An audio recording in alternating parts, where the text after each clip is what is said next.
Hello મિત્રો, કેમ છો બધા? સ્વાગત છે તમારું મારી આ મસાલા સ્ટોરી ચેનલ ઉપર. આજે આપણે જોઈએ કે રમેશ કેવી રીતે સુંદર ડાળીઓ વાળી હરણીઓને વેચીને તેની સાથે ઠોકમ ઠોક કરાવતો હતો. તો આપણે આજે વધારે સમય નથી લેવાનો, તો ચાલો વાર્તા તરફ આગળ વધીએ. જ્યારે કાર્યક્રમ પૂરો થવાનો હતો ત્યારે તે તેને ફૂલોનો એક સુંદર ગુલદસ્તો રજૂ કરતો હતો અને શાંતિથી પાછો ફરતો હતો. શરૂઆતમાં રચનાએ તેના પર ધ્યાન ન આપ્યું, પરંતુ જ્યારે તે તેના દરેક કાર્યક્રમમાં આવવા લાગ્યો ત્યારે તેના મનમાં પેલા યુવક વિશે એક કુતૂહલ જાગી કે તે કોણ છે, તે દરેક કાર્યક્રમમાં કેમ હોય છે, તે તેના આગામી કાર્યક્રમની તારીખ અને સ્થળ કેવી રીતે જાણી લે છે વગેરે. રચના નાટ જાતિની હતી, એક કુશળ નૃત્યાંગના હતી. તે તેના બોસના ઓર્કેસ્ટ્રા ગ્રુપ સાથે દરરોજ અલગ અલગ શહેરોમાં તેના પ્રોગ્રામ આપવા જતી હતી. જ્યારે રચના પોતાની ઊંચી ઊંચાઈ, ગોરો રંગ અને સુંદર ચહેરા સાથે સ્ટેજ પર ડાન્સ કરતી ત્યારે લોકોનું દિલ પકડી લેતી. તેની સુંદરતાની સ્થિતિસ્થાપકતા, તેના ખૂની હાવભાવ અને તેના હોઠ પરની સ્મિતે હજારો લોકોને તેના દીવાના બનાવી દીધા હતા. પરંતુ તેના પાગલપનમાં નિસાસો નાખનારાઓમાં ભાગ્યે જ કોઈ જાણતું હશે કે તેના સ્મિત પાછળ તેના હૃદયમાં કંઈક છુપાયેલ છે. રચના જ્યારે માત્ર 15 વર્ષની હતી ત્યારે તેના માતા પિતાએ તેને આ ઓર્કેસ્ટ્રા ગ્રુપના માલિકને વેચી દીધી હતી. પછી નૃત્યમાં તેની નિપુણતા કોઈ પણ રીતે તેનો અભિશાપ બની ગઈ. તે દલિત પરિવારોમાં દીકરીઓનું વેચાણ સામાન્ય હતું. તેમાંના ઘરના લોકો પોતે જ વેચી નાખે છે. રચનાને કહેવામાં આવ્યું હતું કે ગ્રુપનો માલિક તેના ડાન્સથી પ્રભાવિત થયો હતો અને તેને તેના ગ્રુપમાં સામેલ કરી રહ્યો હતો, અને તેના માટે તેણે તેના માતા પિતાને મોટી રકમ આપી હતી. તે સમયે તેને તેની સ્થિતિ મળી કે તેણે થોડી વિચિત્ર બનવા માટે તેની સાથે રહેવું પડશે. જ્યારે રચનાએ અંગે વાંધો ઉઠાવ્યો ત્યારે ગ્રુપના માલિક રમેશે તેને ખાતરી આપી હતી કે તે જ્યારે ઈચ્છે ત્યારે તેના માતા પિતાને મળવા જઈ શકે છે. રચનાને ઓર્કેસ્ટ્રા ગ્રુપમાં જોડાયાને લગભગ 1 વર્ષ થયું હતું. આ દરમિયાન તેણે ઘણી જગ્યાએ પોતાના કાર્યક્રમો આપ્યા હતા. તેને માનની સાથે પૈસા પણ મળ્યા. આ પછી રચનાને વારંવાર વેચવામાં આવી. ક્યારેક તેની લાગણીઓનો વેપાર થતો હતો, તો ક્યારેક તેની સુંદરતાનો. દિવસો વીતતા તેની સામે હકીકત સામે આવી કે રમેશ તેના ગ્રુપની છોકરીઓના મૃતદેહ વેચતો નથી, પરંતુ તેના સુંદરતાનો સોદો પણ કરે છે. જો કોઈ છોકરીઓ તેનો વિરોધ કરે છે તો તેને ખૂબ જ અત્યાચાર કરવામાં આવે છે. પણ રચના કોને ફરિયાદ કરે, તે પણ એવા સંજોગોમાં જ્યારે તેના માતા પિતાએ તેને આ શર્મજનક જીવનમાં ધકેલી દીધી હતી. પણ થોડા દિવસોમાં તેને ગ્રાહકો તરફથી કોઈ ફરિયાદ નહોતી. જ્યારે તે યુવક તેના જીવનમાં આવ્યો ત્યારે રચના એક લાચાર અને નિર્જીવ જીવન જીવી રહી હતી. તેણે રચનાના જીવનમાં હલચલ મચાવી દીધી હતી. રચનાએ નક્કી કર્યું હતું કે તે તેને એકલી જ મળશે. તે પૂછશે કે તે તેની પાછળ કેમ આવે છે. આવતીકાલે ફરી રચનાનો કાર્યક્રમ હતો. તેને ખાતરી હતી કે તે યુવક કાલે પણ આવશે. જો તમે તેને જુઓ તો તમે ઘણીવાર મારી સામે હસતો જોઈ શકો છો. તેમની વચ્ચે સારા અને ખરાબ લોકો પણ હતા, પણ સાચું કહું તો ખરાબ લોકોની સંખ્યા વધુ હતી. તેઓ તેના દેખાવ અને જોવા માટે પાગલ હતા. તે એક સુંદર ડાળીઓ વાળી હતી, જેનો તે બધા લોકો તેની બદામનો આનંદ માણવા માંગતા હતા. રચનાએ એક માણસ બોલાવ્યો હતો. તે તેની સામે ચૂપચાપ બેઠો હતો. રચના થોડીવાર બોલે તેની રહી જોતી રહી હતી. પછી રચના બોલી, મેં જોયું છે કે છેલ્લા લગભગ 1 વર્ષથી તમે મારા દરેક કાર્યક્રમમાં હાજરી આપો છો, મને ગુલદસ્તો ભેટ કરો છો અને પછી પાછા ફરો છો. શા માટે હું જાણી શકું? તે માણસે કીધું, કારણ કે હું તને પસંદ કરું છું. તેણે ગંભીર અવાજે કહ્યું, હું તને ગમવા લાગી છું. આ રીતે પ્રેમ થાય છે. ઘણી વખત લોકો અમારા જેવી ડાન્સિંગ ગર્લની કોઈ ખાસ સ્ટાઇલથી આકર્ષાય છે અને તેને પસંદ કરવા લાગે છે. પણ તેમની આ ઈચ્છા ટૂંકા ગાળાની હોય છે, જે સમય જતા અદૃશ્ય થઈ જાય છે. પેલા માણસે કીધું, પણ મારી ઈચ્છા એવી નથી. સત્ય એ છે કે હું તને મારા જીવનમાં સામેલ કરવા માંગુ છું. રચનાએ કીધું, આ શક્ય નથી, કેમ કે હું જેમની સાથે કામ કરું છું તેઓ ચોક્કસપણે મને તેમથી છોડવાનું પસંદ નહીં કરે. પ્રશ્ન એ નથી કે લોકો શું ઈચ્છે છે. પ્રશ્ન એ છે કે તમારે શું જોઈએ છે? પેલો માણસ બોલે છે, મતલબ?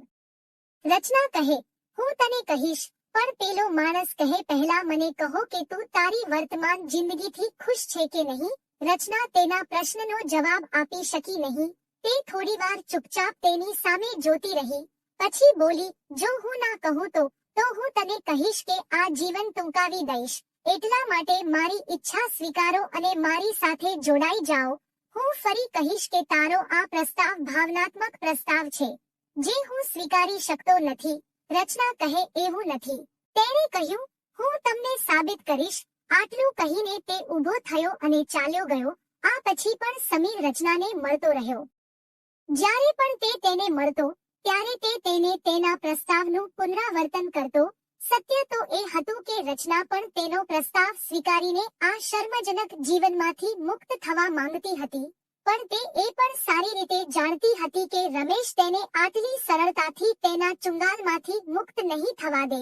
તેના માટે તે મરઘી હતી, જેણે તેના માટે સોનાનું ઈંડું આપ્યું હતું. પરંતુ સમીરનો પ્રેમ અને લાગણી જોઈને રચનાએ નક્કી કર્યું કે તે સમીરનો પ્રસ્તાવ સ્વીકારશે. જ્યારે રચનાએ સમીરને તેના નિર્ણય વિશે જાણ કરી, ત્યારે તેની આંખો ખુશીથી ચમકી. રચના ક્ષણભર ખુશીથી ઝળહળતા તેના ચહેરા તરફ જોતી રહી. પછી ગંભીર સ્વરે બોલી, પણ સમીર, રમેશ મને આટલી આસાનીથી છોડીને જવાનો નથી. હું તેને કીધેલી કિંમત ચૂકવીશ અને તને તેની પાસેથી ખરીદીશ. સમીર કહે, ઠીક છે, ચાલો વાત કરીએ અને જોઈએ. કદાચ તે તારી સાથે સહમત થશે. સમીર રચનાને સાથે લઈ ગયો અને રમેશ સાથે વાત કરી અને તેને કહ્યું કે તે કોઈ પણ ભોગે રચનાને મેળવવા માંગે છે. પણ રમેશે કહ્યું, પણ મારો ખર્ચ. ખર્ચ શબ્દ પર ભાર મૂકતા સમીરે કહ્યું, હા. શું તમે મને કિંમત કહી શકશો? હા, 1,00,000. સમીરે તેની આંખોમાં જોઈને કહ્યું, તે મને મંજૂર છે. સમીરે એક ક્ષણ પણ બગાડ્યા વિના કહ્યું. રમેશને જોઈતી કિંમત ચૂકવીને સમીર રચનાને તેના આલીશાન ઘરમાં લઈ આવ્યો. રચના ઘરની સજાવટ જોઈને આશ્ચર્યચકિત થઈ ગઈ અને બોલી, શું આ તમારું ઘર છે? સમીરે કીધું, હા. તેના સુંદર ચહેરા તરફ પ્રેમથી જોઈને કહ્યું, અને હવે તમારું પણ. સમીર રચનાને કહે છે કે મને કેવું છે? હા, કહો, કેવું લાગે છે? સમીર કહેશે, એવું લાગે છે કે તું મારી પત્ની બનવાની છે. રચના કહે, સાચું? હા, એકદમ સાચું. પછી સમીરે તેને પોતાના હાથમાં પકડીને કહ્યું, આપણે કાલે જ લગ્ન કરીશું. સમીરે રચના સાથે લગ્ન કર્યા. રચનાને લાગ્યું કે સમીરને શોધીને તેણે દુનિયાની તમામ ખુશીઓ મેળવી લીધી છે. તેણે પોતાની જાતને પૂરા દિલથી તેને સોંપી દીધી હતી. સમીર પણ તેને દિલના ઊંડાણથી પ્રેમ કરતો હતો. કેટલાક દિવસો સુધી રચનાને તેની દુનિયા ખૂબ સારી અને સુખદ લાગી. પરંતુ પછી તે તેનાથી કંટાળી ગઈ. તેને એવું લાગવા માંડ્યું હતું કે જાણે તેનું જીવન કોઈ ખોડખાંપણમાં અટવાઈ ગયું છે. આવી સ્થિતિમાં તેને પોતાની સ્ટેજની દુનિયા યાદ આવવા લાગી. તે દુનિયામાં ખૂબ જ ઉત્તેજના અને આટલું ગ્લેમર હતું. એક દિવસ અચાનક રચનાના ઓર્કેસ્ટ્રા ગ્રુપના માલિક રમેશે તેને તેના ગ્રુપ વતી એક કાર્યક્રમ આપવાનો પ્રસ્તાવ મૂક્યો અને તેના બદલામાં મોટી રકમ આપવાનું વચન આપ્યું. તેથી તે ના નપાડી શકી. રચનાએ પૂછ્યું, કાર્યક્રમ ક્યારે યોજાશે છે? તેણે કહ્યું, કાલે. રચનાના ચહેરા પર નિરાશાની લાગણી ફેલાઈ ગઈ અને કીધું કે સમીર અહીં નથી. તે બિઝનેસ માટે 4 દિવસ માટે શહેરની બહાર ગયો છે. આ કાર્યક્રમ માટે મારે તેમની પાસેથી પરવાનગી લેવી પડશે. રમેશે કહ્યું, અરે, મારે માત્ર એક ડાન્સ પ્રોગ્રામ આપવાનો છે. કોઈ અમીર માણસની તમે ખાટ ગરમ નહીં કરી શકો. રચના કહે, અચ્છા. સમીરને આમાં શું વાંધો હોઈ શકે? રચના કહે, ઠીક છે, હું સહમત છું. રચનાએ ડરેલા મન સાથે આ કાર્યક્રમ કર્યો હતો. તેને આશા હતી કે તે સમીરને આ બાબત માટે મનાવી લેશે. પરંતુ આવું વિચારવું તેની મોટી ભૂલ હતી. સમીર પાછો આવ્યો ત્યારે આ વાતનો અહેસાસ તેને સ્પર્શી ગયો. સમીરે ગુસ્સાથી રચના સામે જોતા કહ્યું, આ બધું હું શું સાંભળી રહ્યો છું? શું તમે ફરી એક ડાન્સ પ્રોગ્રામ કર્યો? રચના કહે, તમને કોણે કહ્યું? મારો એક મિત્ર છે જે તમને સારી રીતે ઓળખે છે. રચનાને જેનો ડર હતો તે જ થયો. પછી રચના કહે, આમાં ખોટું શું છે? રચનાએ સમીરનો ગુસ્સો ઓછો કરવાની કોશિશ કરતા કહ્યું, આજકાલ સારા પરિવારની છોકરીઓ પણ આવા કાર્યક્રમો કરે છે. અને આના માટે રમેશે મને મોટી રકમ પણ આપી છે, એટલે કે તમે પૈસા માટે પ્રોગ્રામ કર્યો છે. રચના કહે હા. સમીરે કીધું, આખરે તમે તમારી જાત બતાવી જ દીધી અને એ પણ સાબિત કર્યું કે તમે નીચલી જાતિના છો. સમીર કહ્યું, હવે તું મારું અપમાન કરે છે એમ રચનાને કડક અવાજે કહ્યું. રચના કહે, મને નથી લાગતું કે આ કાર્યક્રમ આપીને મેં કોઈ ભૂલ કરી હોય. સાચી વાત તો એ છે કે ડાન્સ મારો પેશન છે અને હું મારી જાતને આ પેશનથી વધુ સમય સુધી દૂર રાખી શકતી નથી. સમીર થોડીવાર ગુસ્સાથી તેની સામે જોતો રહ્યો, પછી પગ થોભાવીને રૂમની બહાર નીકળી ગયો. રચનાએ સમીરને કીધું, મારી આ નાનકડી ભૂલ માટે તું ક્યાં સુધી મારાથી ગુસ્સે રહીશ? ત્રીજા દિવસે રાતના શાંત વાતાવરણમાં રચનાએ સમીર તરફ જોતા કહ્યું, તારી આ નાની ભૂલ છે, પણ તારી આ નાની ભૂલ મારી બદનામીનું કારણ બની ગઈ છે. લોકો મારી મજાક ઉડાવે છે એમ કહીને કે જુઓ, સમીરની પત્ની સ્ટેજ પર ડાન્સ કરે છે, તે લોકોનું શું કરવું મારે? તેમનું કામ કંઈક બોલવાનું છે. જો આપણે તેઓ જે કહે છે તેનું પાલન કરવાનું શરૂ કરી દઈએ તો આપણું જીવન મુશ્કેલ બની જશે.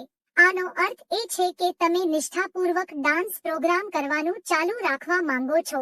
રચના કહે હા, જો તમે પરવાનગી આપો તો. સમીર ચૂપચાપ રચનાના સુંદર ચહેરા અને સુંદરતાને થોડીવાર જોતો રહ્યો, પછી બોલ્યો, ઠીક છે, હું તને આ બધું કરવા દઈશ, પણ આ માટે તું મારા માટે પણ થોડું કામ કર. રચના કહે, કેવું કામ? ક્યારેક તમારે મારા બિઝનેસ સાથે જોડાયેલા અમીર લોકોને મળવું પડશે. શું કહો છો તમે? રચના આ સાંભળીને આશ્ચર્યચકિત થઈ ગઈ. સમીર કહે, તું મારી પત્ની છે એટલે જ હું તને આવી વાતો કહું છું. સમીરે તેના અવાજમાં મધુરતા સાથે કહ્યું, જુઓ રચના, જો તું આમ કરીશ તો અમારે તે લોકોને અમારી કંપની માટે મોટું ઇનામ માંગવું પડશે અને અમને પણ ઓર્ડર મળશે, જેના કારણે અમને લાખોનો નફો થશે. એક પત્ની તરીકે શું એ તમારી ફરજ નથી કે તમારા પતિને તેનો બિઝનેસ વધારવામાં મદદ કરો? અને તમે આવું પહેલીવાર નથી કરી રહ્યા. આ હંમેશા તમારી જ્ઞાતિમાં થાય છે. તમે જ કહેતા હતા કે ઘણી છોકરીઓને ઉચ્ચ જાતિના લોકો ઉપાડી ગયા હતા અને સવારે ફેંકી દીધી હતી. સમીરે રચનાની પીડા થતી ચેતા પર હાથ મૂક્યો હતો અને આવી સ્થિતિમાં ચાહીને પણ તેનો ઇનકાર કરી શકતી નહોતી. તેણીએ નમ્ર સ્મિત સાથે કહ્યું, ઠીક છે. સમીર એક પ્રભાવશાળી વ્યક્તિને તેના ઘરે લાવ્યો હતો અને રચનાને ઈચ્છા ન હોવા છતાં તેનું પાલન કરવું પડ્યું હતું. પછી આ કાર્યક્રમ ચાલુ રહ્યો. રોજ સમીર પોતાની સાથે કોઈને કોઈ અમીર વ્યક્તિ લાવતો અને રચના તેની બદામ ખવડાવીને ખુશ કરતી હતી. તે બધા લોકો રચનાની પાછળની ડાબલીમાં પણ રાજ કરાવતી હતી. રચનાને પાછળથી ખબર પડી કે હકીકતમાં સમીરે જેમને તેના ધંધામાં ઓળખાણ કરાવી હતી તે લોકો તેની સુંદરતા અને તેની જુવાન દાઢીના ખરીદદાર હતા અને સમીર તેની પત્નીનું સુંદર ડાળીઓવાળા વૃક્ષને તેમને સોંપવા માટે તેમની પાસેથી મોટી રકમ વસૂલતો હતો. રચના તેને જેને પોતાનો માનતી હતી તેને જ તેણે વેચી દીધી. પહેલા તેના માતા પિતાએ તેને વેચી દીધી અને હવે તેનો પતિ તેને વેચી રહ્યો છે, પણ હવે બંને પૈસા સાથે રમતા હતા. તો મિત્રો, તમને આ વાર્તા સાંભળવાની મજા આવી ગઈ હોય તો એક લાઈક કરી દેજો અને આવી જ નવી વાતો સાંભળવા માટે આ મસાલા સ્ટોરી ચેનલને સબસ્ક્રાઇબ કરીને બેલ આઇકન દબાવી દેજો. વિડિયો પૂરો સાંભળવા બદલ આપનો ખૂબ ખૂબ આભાર.